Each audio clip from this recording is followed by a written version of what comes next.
আমি রিকাবি থেকে খলজিপাড়া থেকে বলছি ভাই, আপনার কথাটা বুঝায় আপনার ভালো করে বুঝায়।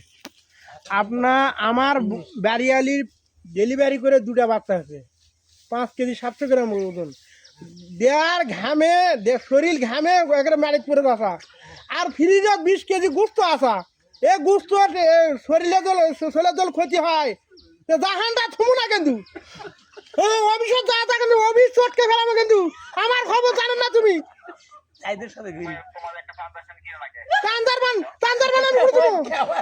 কি করবো আমি? তোমার কারেন্টের বিল দিব, আমি চাঁদার বিল কিনবো? ফির টাকাতে চাঁদার বিল কিনবো নাকি? একটা ফ্রিজ কিনেছি 70,000 টাকাতে, ফির চাঁদার বিল ফ্যান কিনবো আমি 40,000 টাকাতে। তুমি বাল কামাচ্ছেন নাকি? হাত পাকা কি করবো? হাতই করে না আমার। তুমি কারেন্ট দাও, ভরতের মতো কারেন্ট দাও।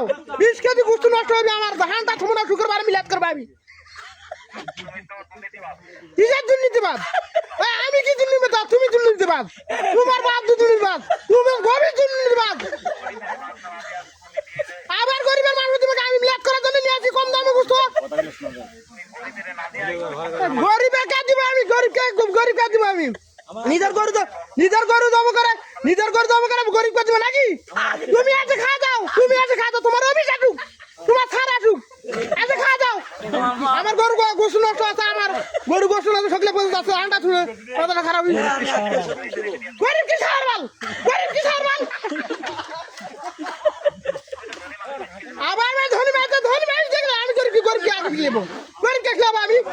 হ্যাঁ, তুমি আসো নিয়ে দাও, তুমি আসো আন্দা করে খাও। আমার ভিতর গোসু নষ্ট আছে, আন্ডা ছুঁড়ে আমি কে? আরে ভাই খুশির বিদায় ঠিক আছে রে ভাই, আমার 2টা বাচ্চা হয়েছে। চলেন একদম আমার কথা শুনেন, অনুরোধ করে কথা পাওয়া দিলে দিদি ভাই, ছেলের অবস্থা দেখে আমার ভিতর কল দেখে কাঁপে উঠছে। কথা ভালো করে, অবস্থা খারাপ।